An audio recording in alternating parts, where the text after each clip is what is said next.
Hello, Garbage Time Takes fans, and welcome to a brand new series on our channel called Garbage Time Takes Debates.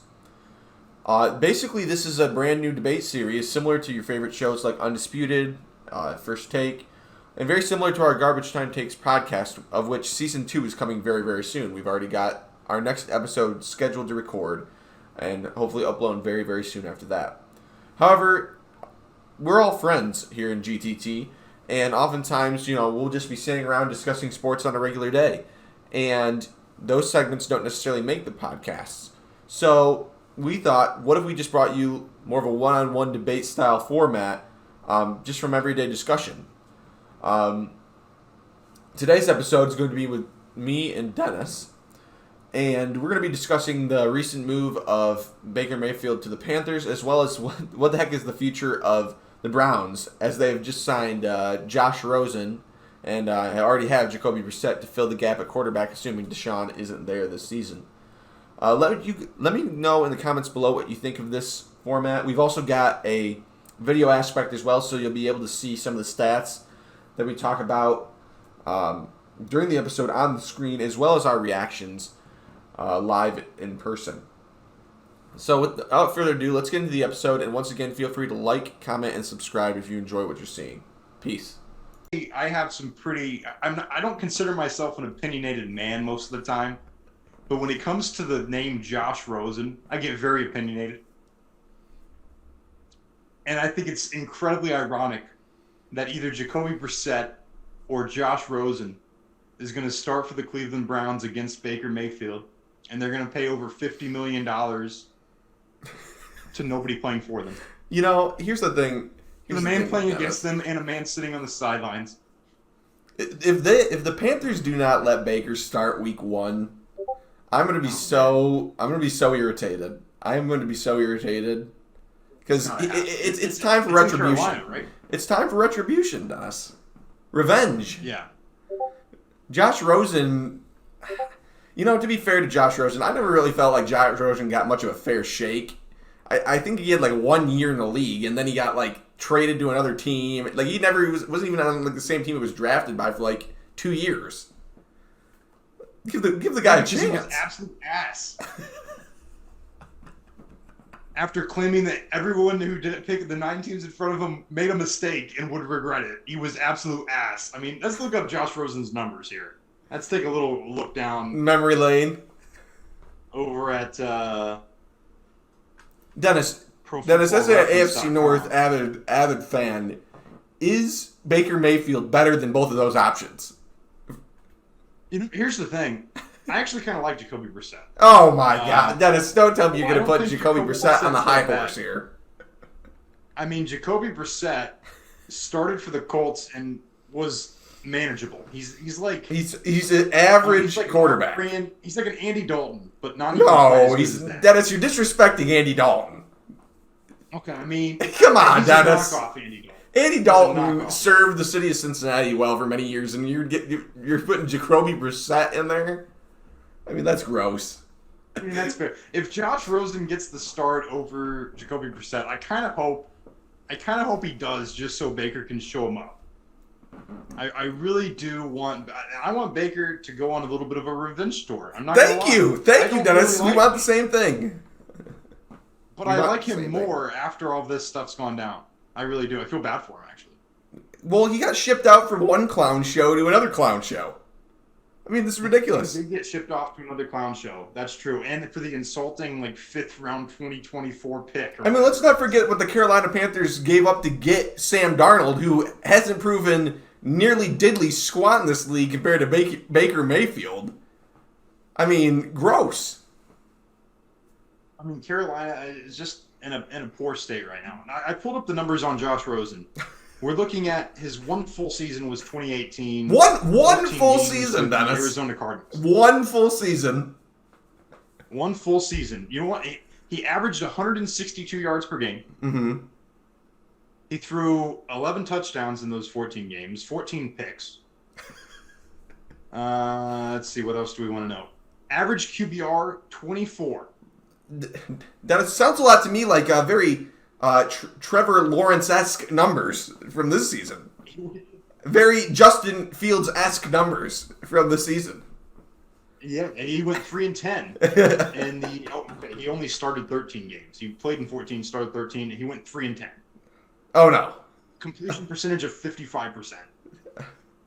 Ugly. That's just gross. It's not going to cut it. Justin Fields was like horrible this year, and I bet he's getting another year. I have no defense of Justin Fields. I mean, actually, I do have my defense of Justin Fields is very simple. He had a horrible coaching staff and a horrible roster. What do you want to do? Dennis. Well, Josh Rosen wasn't. I mean, his team wasn't lighting the world on fire. Yeah, I mean, 2018 Cardinals, they weren't that great. Let's take a look at Justin Fields' numbers for this season. They were young. Justin Fields. Tell me if this sounds familiar, Dennis. A record of 2-8 in his 10 starts, had a QBR of 26.4, and had 7 tubs and 10 interceptions, with a 58% completion percentage. That sounds exactly like Josh Rosen. Yeah, I mean, it's pretty similar, and they probably had give me a break. They had some similarities in the rosters that they were playing with and the coaching staffs that they were playing with. I get that, but I also think, and I think this is important, I think there's an element of attitude and how you carry yourself that comes particularly with the QB position. Okay. And I think that can't be understated. I think it's easier to move off of a guy pretty quickly when he gives you personality and attitude reasons to do so. And, sometimes you want to stick with a guy longer if you feel like he can lead your team in the future. And if you don't, then you're wasting your time. I mean, that's a fair point. Let's take a look at something here. Josh Rosen was drafted. Once again, he was drafted 10th overall by the Arizona Cardinals. Where was Justin Fields drafted? 11th overall. I mean, don't you think is Arizona or even Miami for that matter? You'd want to. I mean, you just burned a 10th overall selection, a top 10 pick to get this guy, and you're not even going to give him. You're giving him not even a full season of starts to prove his worth. No, I mean, I don't disagree. I mean, what is that? I mean, that's flagrant mismanagement. Let me ask you this, and I think it's a pretty straightforward answer. I know my answer to it. If the Bears would have gotten rid of Justin Fields going into this season, you would have said they're crazy. You would have said they didn't give the kid a chance, and he didn't get enough time to try to prove himself. I would have said that. I would have said that, which is why I'm saying the same thing about Josh Rosen. That's all I'm saying. Yeah. I mean, you got to give the guy a chance. He only got 3 additional starts. He's only started 16 games in the league. Yeah, I mean, I understand that part of it. Now, was he good in those starts? He's never going to be good. Was he good in those starts? No. However, Justin Fields is going to get more than 16 whacks at it. And he was drafted in the same spot in the numbers that we're looking at here. Yards per game.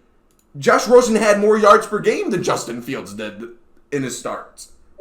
At least from their first season. Justin Fields has the rushing upside. Let's not forget that. That's true. I mean, no doubt. I give him that. But, I mean, I just feel bad for the guy. That's all I'm saying. I feel a little bit bad that he didn't really get much more than fair shake. Was he that good? Not really. But, I mean, also, did he not really have much of a chance to prove himself? I mean, he didn't even play in the 2020 season. I mean, no team even wanted him. Well, Bobby's getting his second shake. He's getting his second. As like the fourth string. As like the fourth string. But I mean, it could become. I guess it could become, depending on suspensions and potential Jacoby Brissett, who's injury prone up the yin yang. I mean, Baker's gone. Deshaun is pending suspension. Suspended for at least a few weeks, and then you've got Jacoby Brissett. So he's fourth string, but he might start week 1. Yeah, I mean, absolutely. I think we're not really fully realizing how bad the Cleveland Browns have just bungled this. I mean, this was absolute bungle job. That was my next comment. Was as a avid Cincinnati Bengals fan, it is just a beautiful thing to see Cleveland once again screw everything up. Like I don't know why. So maybe close to finally getting out of the dumpster, and then they just decided that they liked it there better, and returned almost on purpose. Like it's mind-boggling. You know, it really is. You know, Dennis, as a Lions fan, I do have a soft spot for teams that are perpetually horrible. It's like the Cleveland Browns. And so, I always try to root for the Browns. And I like Baker Mayfield, so I wanted to root for his success on the Browns. And it just, they had I think it's shocking that they haven't won a division. I mean, their team is, they're definitely for the last few seasons, has clearly been talented enough to compete. And, I mean, Cincinnati only really showed up last season, really. Like, that was really their breakout year. And then... They had the Lamar injury last season. Lamar was injured. I mean, Cincinnati last season, okay, they had a good year. But you guys were... Did you guys end up winning your division? I think you just squeaked it out. But, we won the division. Baltimore lost, 3 straight weeks on, last-second field goals, and then we beat the Chiefs in that week. Yeah, that was the Week 17 game. Yeah, but it wasn't like you guys had just an unbeatable record. If the Browns would have played half decent, I mean, they definitely could have made the playoffs. But it just boggles my mind that they have so much talent and they're like, okay, well, we're a quarterback. We don't like Baker. Oh, whatever. We don't like Baker. He's not our guy. What do you do to address the issue? You sign a guy that hasn't played in 2 seasons, going to get suspended for another season, pay him the most any quarterback has ever seen, and then, after saying, how I feel about this, that you want an adult in the room at quarterback, then you bring in Josh Rosen and Jacoby Brissett to try to, put a Band-Aid on the matter. I mean, you couldn't just wait, you couldn't just play out one season with Baker Mayfield. You'll probably be an average to above average team. You 9-10 win team probably because Baker was hurt last year, and you're a decent team. You still got Nick Chubb, you still got a good defense, you still got a lot of pieces. You're probably going to compete, and now you're back in the hole again because you got Jacoby Brissett and Josh Rosen at quarterback, and they're probably just as staying as Baker. If not worse. Not worse. Yeah, way worse, probably. In my estimation, they're way worse. Yeah, I agree with you. I think you hit on a couple of key points there. Number one, the fact that the Browns said they want an adult in the room and they're patching it with Josh Rosen is the most idiotic thing. After Deshaun Watson first and then Josh Rosen, that's just idiotic.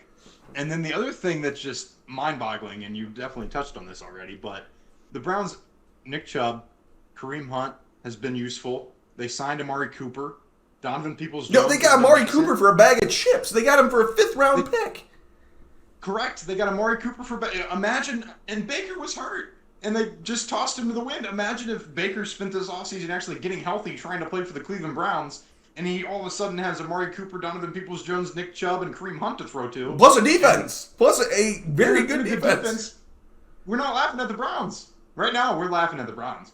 And they could have easily avoided it and saved a crap ton of money doing it. It's hilarious. Plus, didn't Baker and the Cleveland have 5 head coaches in 5 years, or 5 coordinators in 5 years? He didn't even. I mean, you had ridiculous. It's always been a coaching carousel. Freddie K. I know Freddie K. was in there.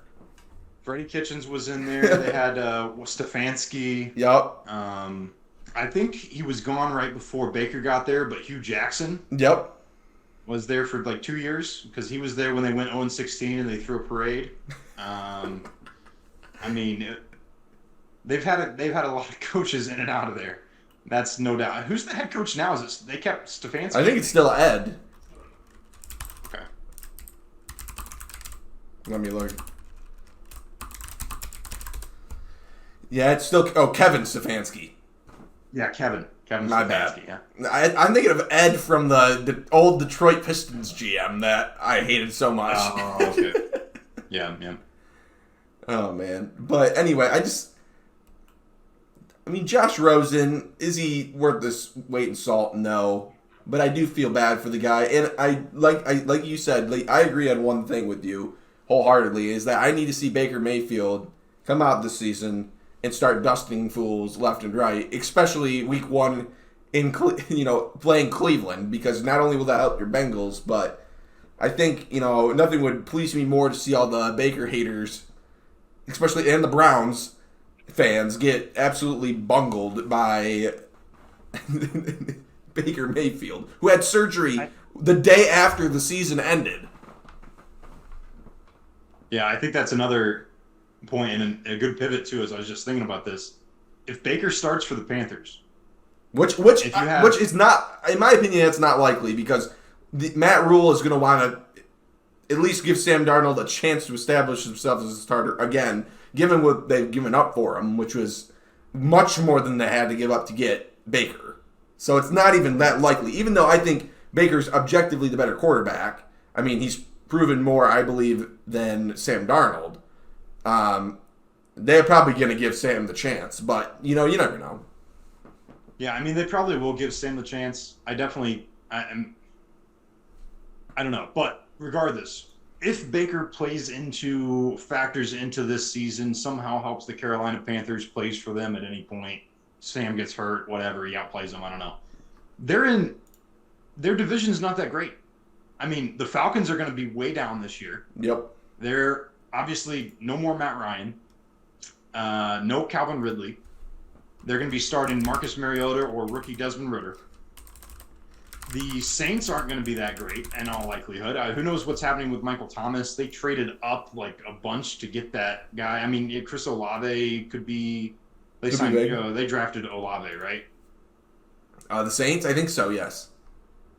Yeah, because Garrett Wilson went to the Jets. Yeah, so the Saints, they geared up a little bit at receiver, but Alvin Kamara is maybe arrested, right? I don't know. There's a lot of question marks around the Saints and the Bucks. They're bringing Brady back, but they'll be the best team in the division. They'll be the best team in the division. Oh, I mean, the Bucks are the best team in the division, but if you think about Carolina having to play those three teams twice a year, it's not unreasonable to think they nab 2 or 3 of those games. I mean, they're probably losing the Bucks games, but they could beat Atlanta or New Orleans. And I think that can you imagine a scenario in which Baker leads a competitive Carolina Panthers? I mean, there's definitely wild card opportunities. I mean, I'm taking a look at their schedule now. Like you said, the fact that they have to play 3 games, or 6 games a year against teams that are maybe besides the Bucks, maybe beatable. So I mean, the Saints beatable. Like you said, the Falcons beatable, and very beatable. let's. As I'm looking at their schedule, oh boy, Christmas Eve, I'm gonna be in for a bad Christmas because Baker Mayfield may be giving it to the Detroit Lions on Christmas Eve. I mean, Christmas may come early for the Panthers fans, and December 11th, the Panthers got the Seahawks. That's probably another dub. Talk about quarterback mediocrity there. The Steelers, that could be a winnable game. Bengals loss. Ravens loss. I want Baker to start that game too. That'd be fun. The Giants, the G-Men, they could beat the G-Men.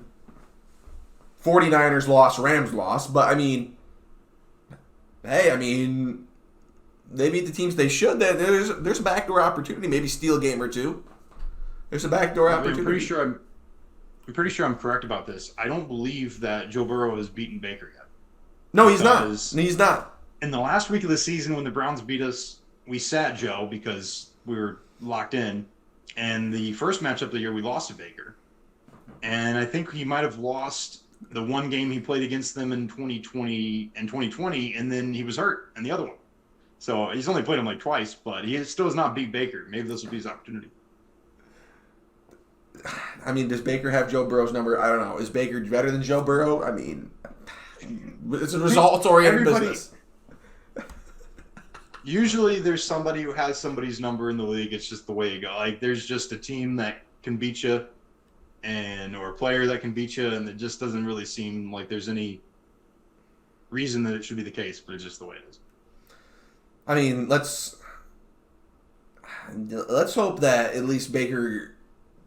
Let's hope that Baker can get at least on this starting job by mid-season, because I want him to at least have an opportunity to boost his stock for next year. Because I'm very interested to see where he would go following this season.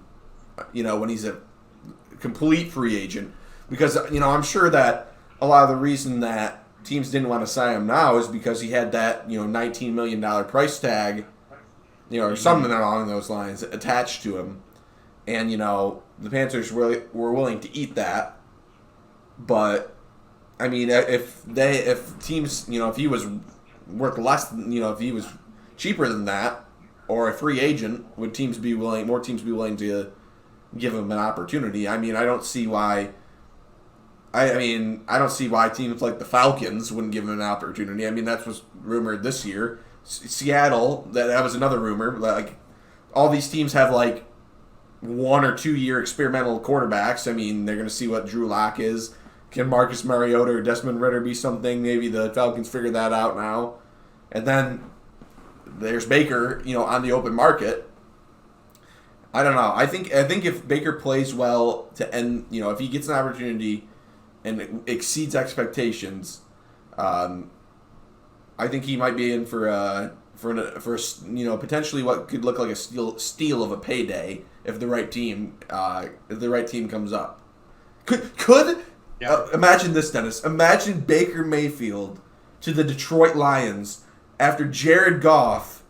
We wiped Jared Goff from the books, and Baker Mayfield signs the Detroit Lions to enact revenge on the NFC North. And is playing tutor to what's his name?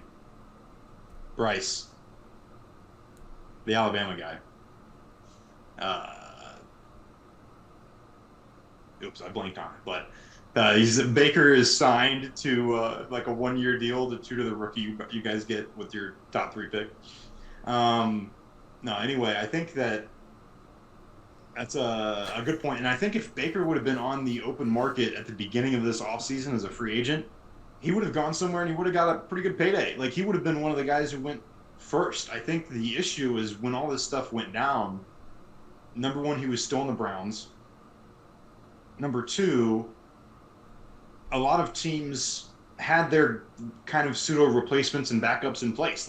Atlanta had Mariota and drafted Ridder. Seattle had Drew Lock. There wasn't a lot. Pittsburgh drafted Kenny Pickett.